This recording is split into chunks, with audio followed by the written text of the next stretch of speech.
एक समय एक गांव में एक धनी किसान रहता था। उसके 3 पुत्र थे, विजय, तारा, सुमंत। गूंगी बहरी मनोरमा नाम की एक कुंवारी कन्या भी थी। विजय तो जाकर किसी राजा की सेना में भर्ती हो गया। तारा ने किसी प्रसिद्ध नगर में सौदागरी की कोठी खोल ली। मूर्ख सुमंत और मनोरमा माता पिता के पास रहकर खेती का काम करने लगे। विजय ने सेना में ऊंची पदवी प्राप्त करके एक इलाका मोल ले लिया और एक मालदार पुरुष की कन्या से विवाह कर लिया। उसकी आमदनी का कुछ ठिकाना न था, परंतु फिर भी कुछ न बचता था। विजय एक समय इलाके पर पहुंचकर किसानों से बटाई मांगने लगा। किसान बोले कि महाराज, हमारे पास न बैल है, न हल, न बीज। बटाई कहाँ से दे? पहले ये सामग्री जमा कर दो, फिर आपको इलाके से बहुत अच्छी आमदनी होने लगेगी। ये सुनकर विजय अपने पिता के पास पहुंचा और बोला, पिताजी, इतना धनी होने पर भी आपने मेरी कुछ सहायता नहीं की। मैंने सेना में काम किया और राजा को प्रसन्न कर एक इलाका मोल लिया। उसके बंधन के लिए धन की जरूरत है। मैं तीसरे भाग का हिस्सेदार हूँ, इसलिए मेरा भाग मुझे दे दीजिए ताकि अपना इलाका ठीक करूँ। पिता बोले, भला मैं पूछता हूँ कि तुमने नौकरी पर रहते हुए कभी कुछ धन भी भेजा? सब काम सुमंत करता है। मेरी समझ में तुम्हें तीसरा भाग देना सुमंत और मनोरमा के साथ अन्याय करना है। विजय, सुमंत तो मूर्ख है, मनोरमा गूंगी और बहरी है। उन्हें धन का क्या काम है? वे धन से क्या लाभ उठा सकते हैं? पिता, अच्छा, सुमंत से पूछ लूं। पिता के पूछने पर सुमंत ने प्रसन्नतापूर्वक यही कहा कि विजय को उसका तीसरा भाग दे देना चाहिए। विजय तीसरा भाग लेकर राजा के पास चला गया। दूसरे भाई तारा ने भी व्यापार में बहुत धन संचय करके एक धनी पुरुष की पुत्री से विवाह किया, परंतु धन की लालसा फिर भी बनी रही। वो भी पिता के पास आकर तीसरा भाग मांगने लगा। पिता, मैं तुम्हें एक कौड़ी भी देना नहीं चाहता।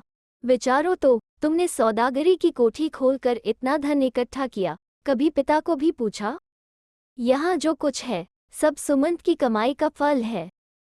उसका पेट काटकर तुम्हें दे देना अनुचित है। तारा बोला, मूर्ख सुमंत को धन लेकर करना ही क्या है? आपके विचार में सुमंत जैसे मूर्ख से कोई भी पुरुष अपनी कन्या ब्याह देगा? कदापि नहीं। रही मनोरमा, वो गूंगी और बहरी है। मैं सुमंत से पूछ लेता हूँ कि वह क्या कहता है। तारा के पूछने पर सुमंत ने तीसरा भाग देना तुरंत स्वीकार कर लिया और तारा भी अपना भाग लेकर चंपत हुआ। सुमंत के पास जो कुछ सामान बचा रहा, उसी से खेती का काम करके माता पिता की सेवा करने लगा।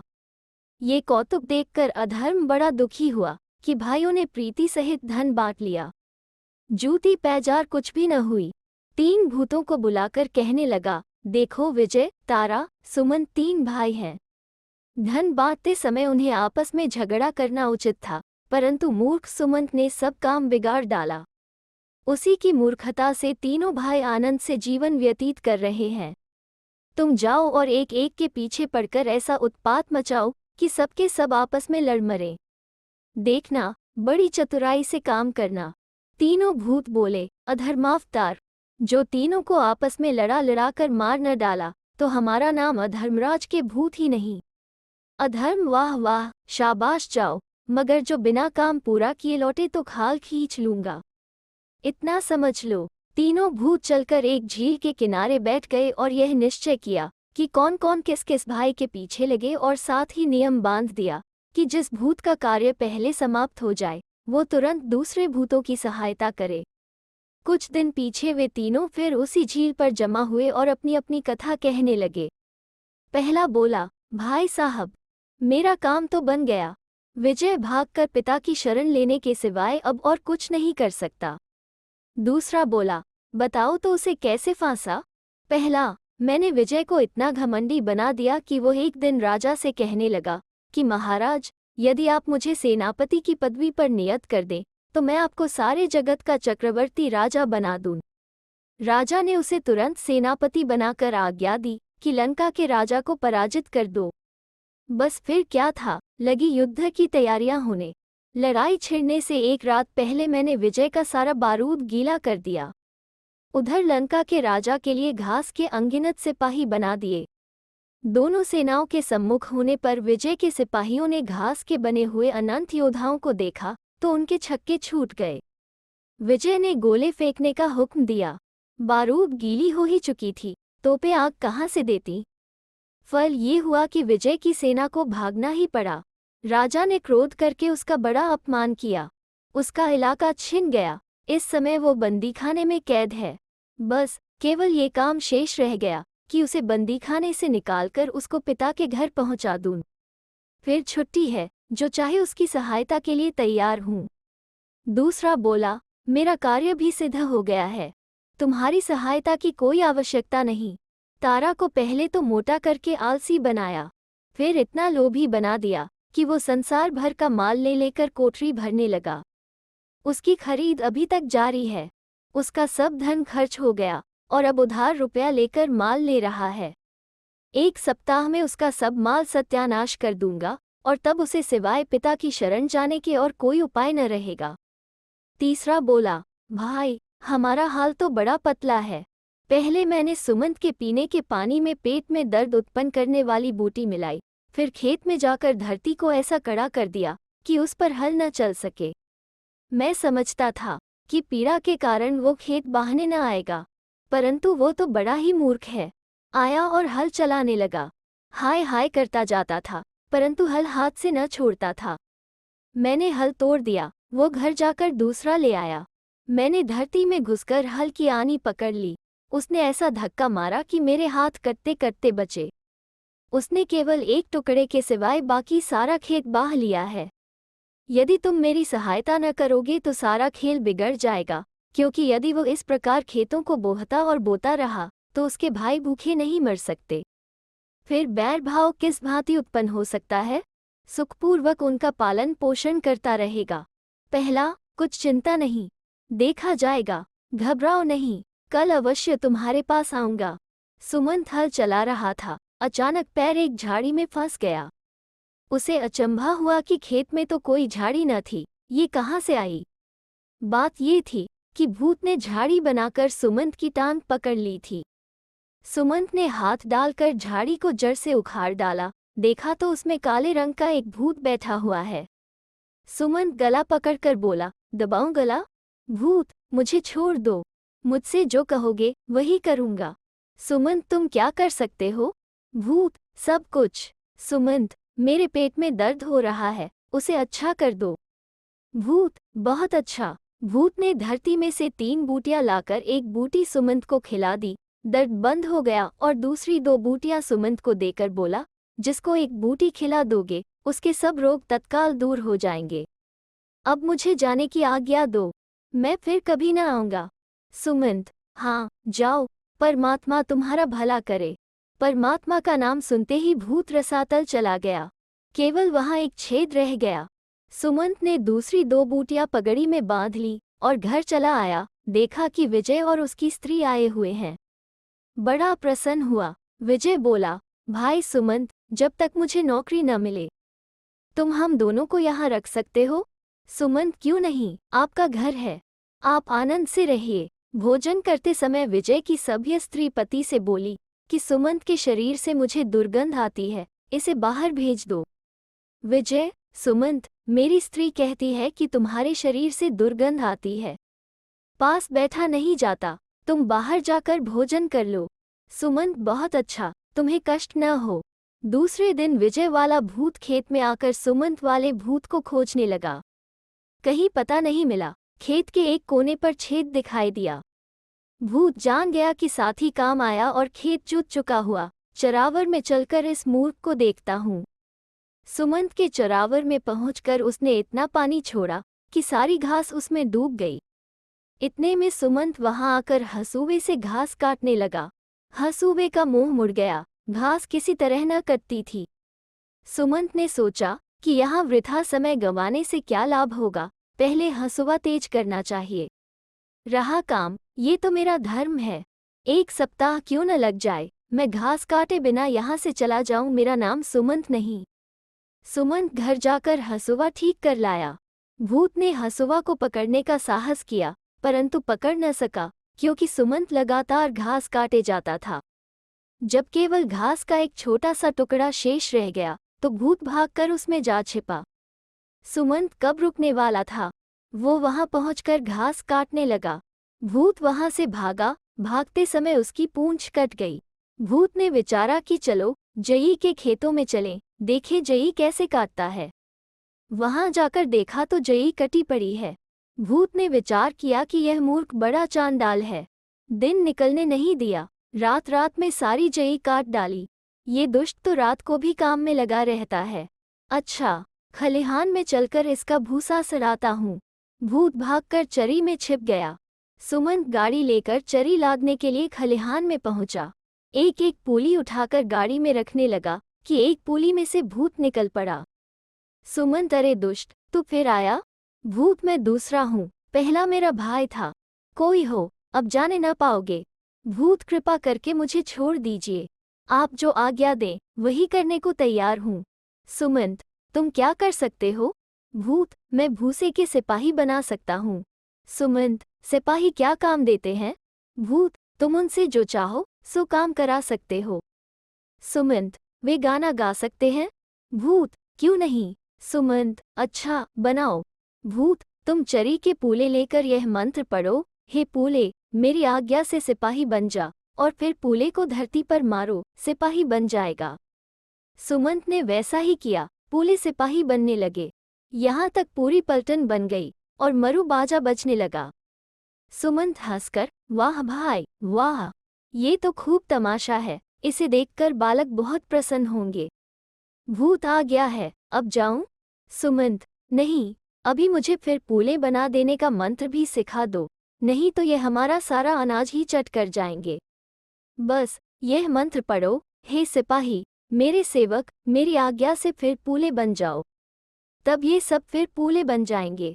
सुमंत ने मंत्र पढ़ा, सबके सब पूले बन गए। अब जाऊं?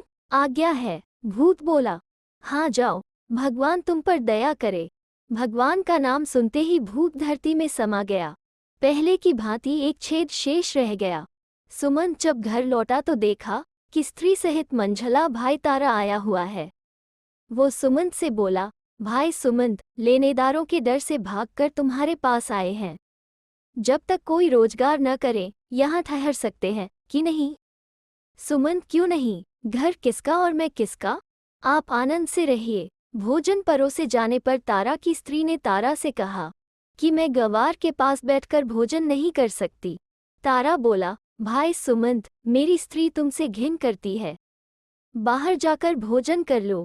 सुमंत, अच्छी बात है, आपका चित्त प्रसन्न चाहिए। दूसरे दिन तारा वाला भूत सुमंत को दुख देने के वास्ते खेत में पहुंचकर साथियों को ढूंढने लगा, पर किसी का पता न चला। खोजते खोजते एक छेद तो खेत के कोने में मिला, दूसरा खलिहान में। उसे मालूम हो गया कि दोनों के दोनों यमलोक जा पहुंचे। अब मुझी से इस मूर्ख की बनेगी, देखूं कहाँ बचकर जाता है। अतएव वो सुमंत की खोज लगाने लगा। सुमंत उस समय मकान बनाने के वास्ते जंगल में वृक्ष काट रहा था। दोनों भाइयों के आ जाने से घर में आदमियों के लिए जगह न थी। भाई ये चाहते थे कि अलग अलग मकान में रहें, इसलिए मकान बनाना आवश्यक हो गया था। भूत वृक्ष पर चढ़कर शाखाओं में बैठ सुमंत के काम में विघ्न डालने लगा। सुमंत कब टलने वाला था, संध्या होते होते उसने कई वृक्ष काट डाले। अंत में उसने उस वृक्ष को भी काट दिया जिस पर भूत चढ़ा बैठा था। टहनियाँ काटते समय भूत उसके हाथ में आ गया। सुमंत, हैं, तुम फिर आ गए? भूत, नहीं नहीं, मैं तीसरा हूँ, पहले दोनों मेरे भाई थे। सुमंत, कुछ भी हो, अब मैं नहीं छोड़ने का, तुम जो कुछ कहोगे वही करूँगा, कृपा करके मुझे जान से न मारिए। भूत बोला, सुमंत, तुम क्या कर सकते हो? वृक्ष के पत्तों से सोना बना सकता हूँ। अच्छा, बनाओ। भूत ने वृक्ष के सूखे पत्ते लेकर हाथ से मले और मंत्र पढ़कर सोना बना दिया। सुमंत ने मंत्र सीख लिया और सोना देखकर प्रसन्न हुआ। सुमंत, भाई भूत, इसका रंग तो बड़ा सुंदर है, बालकों के खिलौने इसके अच्छे बन सकते हैं। अब आज्ञा है, जाऊं? भूत बोला, जाओ, परमेश्वर तुम पर अनुग्रह करे। परमेश्वर का नाम सुनते ही यह भूत भी भूमि में समा गया। केवल छेद ही छेद बाकी रह गया। घर बनाकर तीनों भाई सुखपूर्वक जीवन व्यतीत करने लगे। जन्माष्टमी के त्योहार पर सुमंत ने भाइयों को भोजन करने का न्योता भेजा। उन्होंने उत्तर दिया कि हम गवारों के साथ प्रीति भोजन नहीं कर सकते। सुमंत ने इस पर कुछ बुरा नहीं माना। गांव के स्त्री पुरुष, बालक और बालिकाओं को एकत्र करके भोजन करने लगा। भोजन करने के उपरांत सुमंत बोला, क्यों भाई मित्रों, एक तमाशा दिखलाऊं? सब बोले, हाँ दिखलाए। सुमंत ने सूखे पत्ते लेकर सोने का एक टोकरा भर दिया और लोगों की ओर फेंकने लगा। किसान लोग सोने के टुकड़े लूटने लगे। आपस में इतना धक्कम धक्का हुआ कि एक बेचारी बुढ़िया कुचल गई। सुमंत ने सबको धिक्कार कर कहा, तुम लोगों ने बूढ़ी माता को क्यों कुचल दिया? शांत हो जाओ तो और सोना दूं। ये कहकर टोकरी का सब सोना लुटा दिया। फिर सुमंत ने स्त्रियों से कहा कि कुछ गाओ। स्त्रियां गाने लगीं, सुमंत, तुम्हें गाना नहीं आता? हमें तो ऐसा ही आता है, और अच्छा सुनना हो तो किसी और को बुला लो। सुमंत ने तुरंत ही भूसे के सिपाही बनाकर पलटन खड़ी कर दी। बैंड बजने लगा। गवार लोगों को बड़ा ही अचंभा हुआ। सिपाही बड़ी देर तक गाते रहे। तब सुमंत ने उनको फिर भूसा बना दिया और सब लोग अपने अपने घर चले गए। प्रातःकाल विजय ने ये चर्चा सुनी तो हांफता हांफता सुमंत के पास आया। बोला, भाई सुमंत, ये सिपाही तुमने किस रीति से बनाए थे? सुमंत, क्यों, आपको क्या काम है? विजय काम की एक ही कही, सिपाहियों की सहायता से तो हम राज्य जीत सकते हैं। सुमंत, ये बात है, तुमने पहले क्यों नहीं कहा? खलिहान में चलिए, वहां चलकर जितने कहो उतने सिपाही बना देता हूँ, परंतु शर्त यह है कि उन्हें तुरंत ही यहाँ से बाहर ले जाना, नहीं तो वे गांव का गांव चट कर जाएंगे। अतएव खलिहान में जाकर उसने कई पलटनें बना दी और पूछा, बस की? और विजय प्रसन्न होकर, बस बहुत है, तुमने बड़ा एहसान किया। सुमंत, एहसान की कौन सी बात है? अब के वर्ष भूसा बहुत हुआ है, यदि कभी टोटा पड़ जाए तो फिर आ जाना, फिर सिपाही बना दूंगा। अब विजय धरती पर पांव नहीं रखता था। सेना लेकर उसने तुरंत युद्ध करने के वास्ते प्रस्थान कर दिया। विजय के जाते ही तारा भी आ पहुंचा और सुमंत से बोला, भाई साहब, मैंने सुना है कि तुम सोना बना लेते हो। हाय हाय, यदि थोड़ा सा सोना मुझे मिल जाए तो मैं सारे संसार का धन खींच लूं। सुमंत, अच्छा, सोने में ये गुण है, तुमने पहले क्यों नहीं कहा? बतलाओ, कितना सोना बना दूं? तारा, 3 टोकरे बना दो। सुमंत ने 3 टोकरे सोना बना दिया। तारा, आपने बड़ी दया की। दया की कौन बात है, जंगल में पत्ते बहुत हैं, यदि कमी हो जाए तो फिर आ जाना, जितना सोना मांगोगे उतना ही बना दूंगा। सोना लेकर तारा व्यापार करने चल दिया। विजय ने सेना की सहायता से एक बड़ा भारी राज्य विजय कर लिया। उधर तारा के धन का भी पारावार न रहा। एक दिन दोनों में मुलाकात हुई, बातें होने लगीं। विजय बोला, भाई तारा, मैंने तो अपना राज्य अलग बना लिया और अब चैन करता हूँ, परंतु इन सिपाहियों का पेट कहाँ से भरूं? रुपये की कमी है, सदैव यही चिंता बनी रही है। तारा, तो क्या आप समझते हैं कि मुझे चिंता नहीं है? मेरे धन की गिनती नहीं, पर उसकी रखवाली करने को सिपाही नहीं मिलते। बड़ी विपत्ति में पड़ा हूँ। विजय, चलिए सुमंत मूर्ख के पास चलें। मैं तुम्हारे वास्ते थोड़े से सिपाही बनवा दूं और तुम मेरे लिए थोड़ा सा सोना बनवा दो। हाँ, ठीक है, चलिए। दोनों भाई सुमंत के पास पहुँचे। भाई सुमंत, मेरी सेना में कुछ कमी है, कुछ सिपाही और बना दो। सुमंत बोला, नहीं, अब मैं और सिपाही नहीं बनाता। पर तुमने वचन जो दिया था, नहीं तो मैं आता ही क्यों?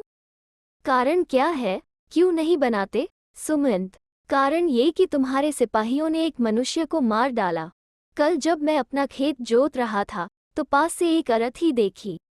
मैंने पूछा, कौन मर गया? एक स्त्री ने कहा कि विजय के सिपाहियों ने युद्ध में मेरे पति को मार डाला।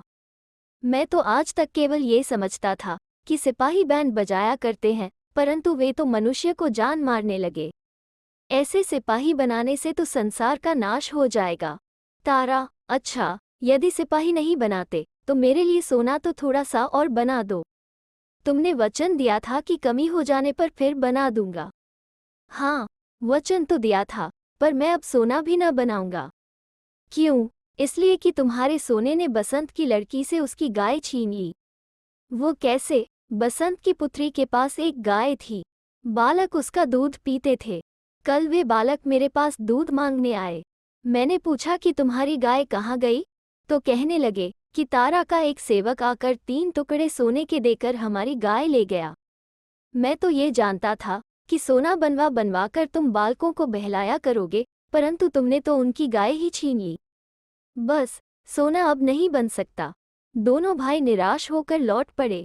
राह में ये समझौता हुआ कि विजय तारा को कुछ सिपाही दे दे और तारा विजय को कुछ सोना। कुछ दिन बाद धन के बल से तारा ने भी एक राज्य मोल ले लिया और दोनों भाई राजा बनकर आनंद करने लगे। सुमंत गूंगी बहन के सहित खेती का काम करते हुए अपने माता पिता की सेवा करने लगा। एक दिन उसकी कुतिया बीमार हो गई। उसने तत्काल पहले भूत की दी हुई बूटी उसे खिला दी। वो निरोग होकर खेलने कूदने लगी। ये हाल देखकर माता पिता ने इसका ब्यौरा पूछा। सुमंत ने कहा कि मुझे एक भूत ने 2 बूटियां दी थीं। वो सब प्रकार के रोगों को दूर कर सकती हैं। उनमें से एक बूटी मैंने कुतिया को खिला दी। उसी समय दैवगति से वहां के राजा की कन्या बीमार हो गई। राजा ने ये डोंडी पिटवाई थी कि जो पुरुष मेरी कन्या को अच्छा कर देगा उसके साथ उसका विवाह कर दिया जाएगा। माता पिता ने सुमंत से कहा कि यह तो बड़ा अच्छा अवसर है। तुम्हारे पास एक बूटी बची है, जाकर राजा की कन्या को अच्छा कर दो और उम्र भर चैन करो। सुमंत जाने पर राजी हो गया। बाहर आने पर देखा कि द्वार पर कंगाल बुढ़िया खड़ी है। बुढ़िया बोली, सुमंत, मैंने सुना है कि तुम रोगियों का रोग दूर कर सकते हो। मैं रोग के हाथों बहुत दिनों से कष्ट भोग रही हूँ। पेट को रोटियां मिलती ही नहीं, दवा कहाँ से करूँ? तुम मुझे कोई दवा दे दो तो बड़ा यश होगा। सुमंत तो दया का भंडार था। बूटी निकालकर तुरंत बुढ़िया को खिला दी। वो चंगी होकर उसे आशीष देती हुई घर को चली गई। माता पिता ये हाल सुनकर बड़े दुखी हुए और कहने लगे, सुमंत, तुम बड़े मूर्ख हो। कहाँ राजकन्या और कहाँ ये कंगाल बुढ़िया? भला इस बुढ़िया को चंगा करने से तुम्हें क्या मिला? सुमंत, मुझे राजकन्या के रोग दूर करने की भी चिंता है। वहां भी जाता हूँ, बूटी तो है ही नहीं, जाकर क्या करोगे? कुछ चिंता नहीं, देखो तो सही क्या होता है। समदर्शी पुरुष देवरूप होता है। सुमंत के राजमहल पर पहुंचते ही राजकन्या निरोग हो गई। राजा ने अति प्रसन्न होकर उसका विवाह सुमंत के साथ कर दिया। इसके कुछ काल पीछे राजा का देहांत हो गया। पुत्र न होने के कारण वहां का राज सुमंत को मिल गया। अब तीनों भाई राजपदवी पर पहुंच गए। विजय का प्रभाव सूर्य की भांति चमकने लगा। उसने भूसे के सिपाहियों से सचमुच के सिपाही बना दिए।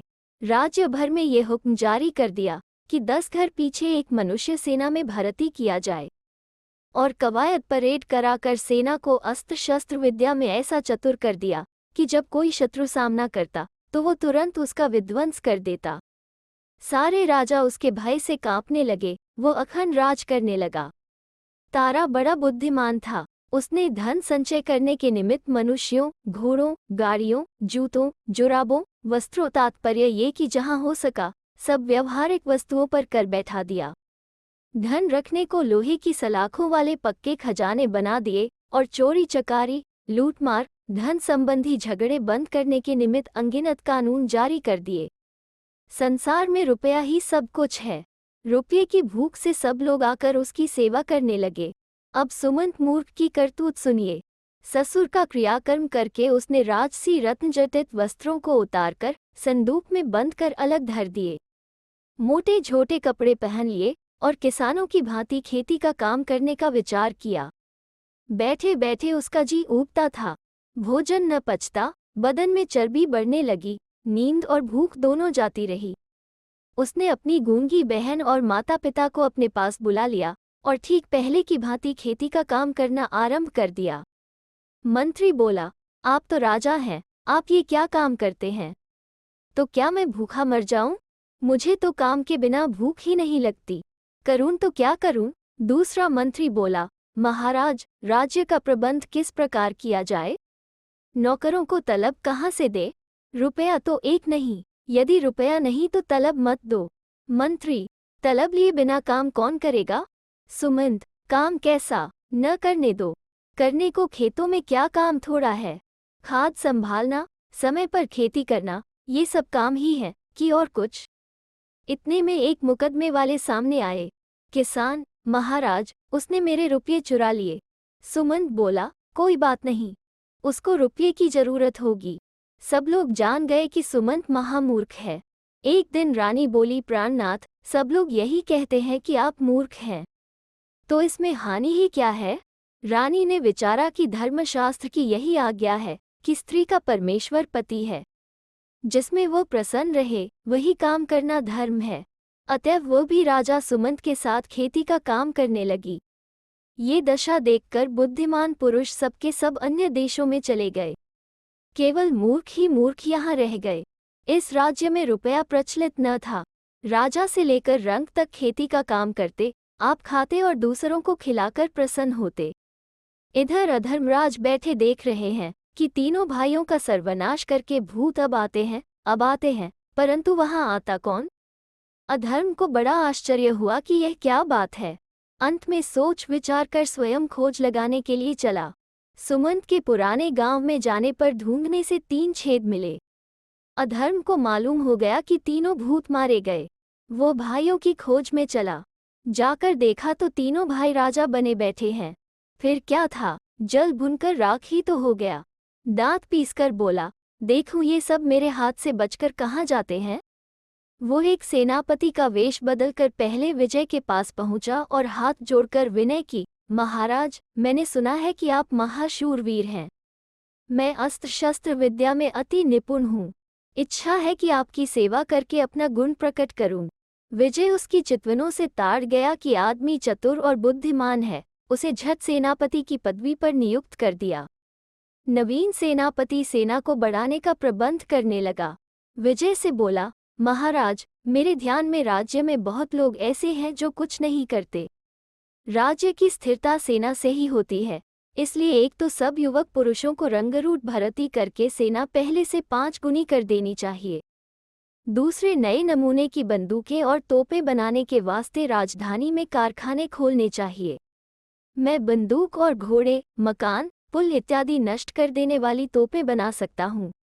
विजय ने प्रसन्नतापूर्वक झट सारी राजधानी में एक आज्ञापत्र जारी कर दिया कि सब लोग रंगरूट भर्ती किए जाए। नए नमूने की तोपें और बंदूकें बनाने के वास्ते जगह जगह कारखाने खोल दिए।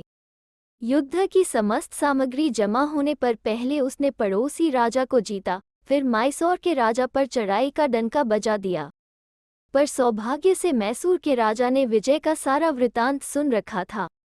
विजय ने तो पुरुषों को ही भर्ती किया था, उसने स्त्रियों को भी सेना में भर्ती कर लिया। नए से नए नमूने की बंदूकें और तोपें बना डाली। सेना विजय से चौगुनी कर दी और नवीन कल्पना ये की कि बम के ऐसे गोले बनाए जाएं जो आकाश से छोड़े जाएं और धरती पर फटकर शत्रु की सेना का नाश कर दें। विजय ने समझा था कि पड़ोसी राजा की भांति छिन में मैसूर के राजा को जीतकर उसका राज्य छीन लूंगा, परंतु यहाँ रंगत ही कुछ और हुई। सेना अभी गोली की मार में भी नहीं पहुंची थी कि शत्रु की सेना की स्त्रियों ने आकाश से बम के गोले बरसाने आरंभ कर दिए। विजय की सारी सेना काय की भांति फट गई।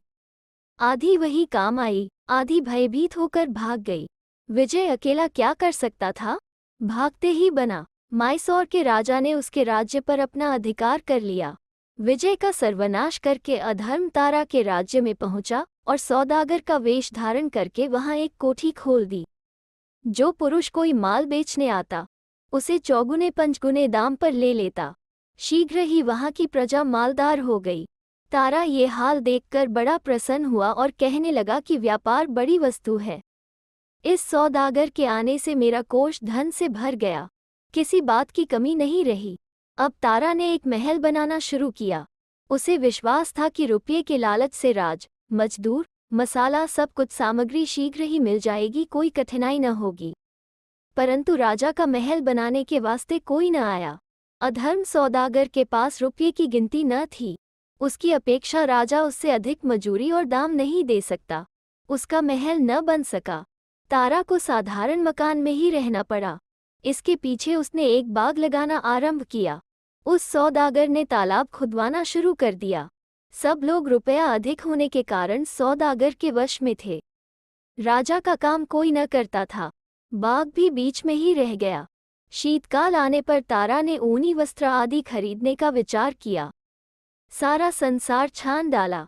जहाँ पूछा यही उत्तर मिला कि सौदागर ने कोई वस्त्र नहीं छोड़ा, सारे के सारे खरीद कर ले गया। यहाँ तक कि रुपये के प्रभाव से अधर्म ने राजा के सब नौकर अपने पास खींच लिए। राजा भूखों मरने लगा। क्रुद्ध होकर उसने सौदागर को अपनी राजधानी से निकाल दिया। अधर्म ने सीमा पर जाकर डेरा जमाया। तारा को कुछ करते धरते नहीं बनता था। उसे उपवास किए 3 दिन बीत चुके थे कि विजय आकर सम्मुख खड़ा हो गया। विजय, भाई तारा, मैं तो मर चुका। मेरी सेना, राजपाट सब नष्ट हो गया। मैसूर के राजा ने मेरी राजधानी पर अपना अधिकार कर लिया। भागकर तुम्हारे पास आया हूँ, मेरी कुछ सहायता कीजिए। तारा, सहायता की एक ही कही, यहाँ आप अपनी जान पर आ बनी है। उपवास किए 3 दिन हो चुके हैं, खाने को अन्न तक तो मिलता नहीं। तुम्हारी सहायता किस प्रकार करूं? विजय और तारा की यह दशा करके अधर्म फिर सेनापति का वेश बदलकर सुमंत के पास पहुंचा और निवेदन किया, महाराज, सेना के बिना राजा की शोभा नहीं होती, न राज्य की रक्षा होती है। यदि आज्ञा हो तो चतुरंगिनी सेना तैयार कर दूं? सुमंत, बहुत अच्छा, सेना तैयार करो और उसे गाना बजाना सिखाओ। मुझे गाना बहुत पसंद है। मारू बाजा मुझे बड़ा अच्छा लगता है। सेना तैयार करके उन्हें केवल बाजा बजाना सिखलाना और कुछ नहीं। अधर्म लोगों के पास जाकर समझाने लगा कि तुम लोग सिपाही बन जाओ, तुम्हें वस्त्र और अन्न दिया जाएगा। लोग बोले, हमारे पास अन्न बहुत है, स्त्रियां कपड़े सी लेती है, हमें कुछ नहीं चाहिए। जाओ, अपना काम करो, हम सिपाही नहीं बनते। अधर्म ने सुमंत के पास आकर कहा, महाराज, आपकी प्रजा बड़ी ही मूर्ख है। मुझे निश्चय हो गया कि वे बिना सरकारी हुक्म के सिपाही न बनेंगे। ये हुक्म जारी कर दिया जाए कि जो कोई सिपाही नहीं बनेगा उसे फांसी दे दी जाएगी। सुमंत ने अधर्म का कहना मानकर वैसा ही हुक्म जारी कर दिया। लोग अधर्म के पास आकर बोले, तुम कहते हो कि यदि हम फौज में भर्ती नहीं होंगे तो जान से मार दिए जाएंगे। हम पूछते हैं कि भर्ती होकर हमारा क्या बनेगा? हमने सुना है कि युद्ध में सिपाहियों को मार डाला जाता है। अधर्म, हाँ, कभी कभी ऐसा हो जाता है। लोग बोले, जब मरना ही ठहरा तो घर में रहकर ही क्यों न मरे? युद्ध में प्राण देने से क्या लाभ है? हम सिपाही नहीं बनते। अधर्म, तुम महामूर्ख हो। युद्ध में जाकर तुम मारे ही जाओगे, ये बात नहीं है, बच भी सकते हो, परंतु सिपाही न बनने से तुम्हें फांसी जरूर ही हो जाएगी। लोग डरकर सुमंत के पास पहुंचे और बोले, महाराज, एक सेनापति हमें अचरज की बात सुनाता है। उसका कथन है, यदि हम सिपाही न बनेंगे तो महाराज हमको अवश्य फांसी दे देंगे। क्या ये बात सत्य है? सुमंत हंसकर बोला, भला सोचो तो, मैं अकेला तुम सबको कैसे फांसी दे सकता हूँ? तो हम सिपाही क्यों बने? मत बनो। लोग अपने अपने घरों को चले गए। अधर्म बहुत निराश हुआ कि यह मंत्र तो न चला। अच्छा, पड़ोसी राजा के पास जाकर उसे यह उपदेश करता हूँ कि ऐसे मूर्ख राजा का देश छीन ले। अतएव एक दूसरे राजा के दरबार में जाकर उससे विनय की, महाराज, सुमंत के राज्य में अन्न और पशु बहुत है, रुपया न हुआ तो क्या है, बस चढ़ाई करके उसका राज्य छीन लीजिए। राजा ने अधर्म का कहना मानकर युद्ध की तैयारी कर दी। उधर सुमंत की प्रजा खबर पाकर सुमंत के पास पहुंची, महाराज, उत्तर देश का राजा युद्ध करने के वास्ते आता है। सुमंत ने कहा, आने दो, हमारी कुछ हानि नहीं। उत्तर देशाधिपति ने सुमंत की सेना का भेद लेने के लिए कुछ सिपाही भेजे। वहां सेना कहाँ थी, भेद किसका ले? वे लौट गए। तब उस राजा ने सेना को यह आज्ञा दी कि जाकर देश लूट लो। सिपाही गांव में पहुंचकर अन्न, वस्तु, पशु इत्यादि लूटने लगे। सुमंत की प्रजा ने किसी का सामना नहीं किया, कुछ न बोले, वरन सिपाहियों की सेवा करने लगे और कहने लगे, भाइयों, यदि अपने देश में रहने से तुम्हें कोई कष्ट होता है तो यहाँ आकर हमारे पास रहो। अब सिपाही सोचने लगे कि युद्ध करे तो किससे करे? यहाँ तो ये सब लोग आपसे आप सब कुछ देने को तैयार हैं। अपने राजा के पास जाकर बोले, महाराज, सुमंत की प्रजा तो स्वयं सब कुछ देने को तैयार है, लड़ाई किसके साथ की जाए?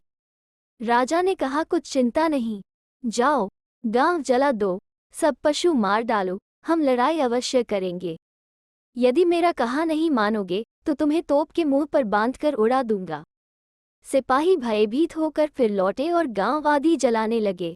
सुमंत की प्रजा ने उनसे प्रेमपूर्वक कहा, ऐसी अच्छी चीजों को भस्म करने से आप लोगों को क्या फल मिलेगा? यदि इच्छा है तो ये सब पदार्थ अपने देश को ले जाओ, हमें कोई शोक नहीं होगा, परंतु इस प्रकार पशुओं को वध करने से हमें क्लेश होता है। अंत में सेना को प्रजा पर दया आ गई। सिपाही राजा की नौकरी छोड़कर अपने अपने घर चले गए। सुमंत आनंद से राज्य करता रहा। अधर्म सोचने लगा कि अब क्या करे, इस मूर्ख ने तो बड़ा कष्ट दिया। सच है, बुद्धिमानों को वश में कर लेना सहज है, मूर्ख को समझाना कठिन है। अच्छा, एक भद्र पुरुष का वेश बनाकर सुमंत के पास चलते हैं, शायद कहना मान जाए। वो तुरंत वेश बदलकर सुमंत मूर्ख की सेवा में आया और बोला, महाराज, मेरी इच्छा है कि आपकी राजधानी में व्यापार फैलाऊं। व्यापार करने से पुरुष बुद्धिमान और चतुर हो जाता है। सुमंत, बहुत अच्छा, आइए व्यापार फैलाइए। दूसरे दिन अधर्म स्वर्ण मुद्रा की थैली लेकर चौराहे पर पहुंचा और मोहरें दिखलाकर लोगों से कहने लगा कि जो कोई मेरा काम करेगा उसे यह मोहरें दी जाएंगी। वहां की मूर्ख प्रजा मोहरों का नाम तक नहीं जानती थी। सोने के सुंदर सुंदर टुकड़े देखकर वे लोग प्रसन्न हो गए और अधर्म का काम करने लगे। अधर्म ने समझा, तारा वाला मंत्र चल गया।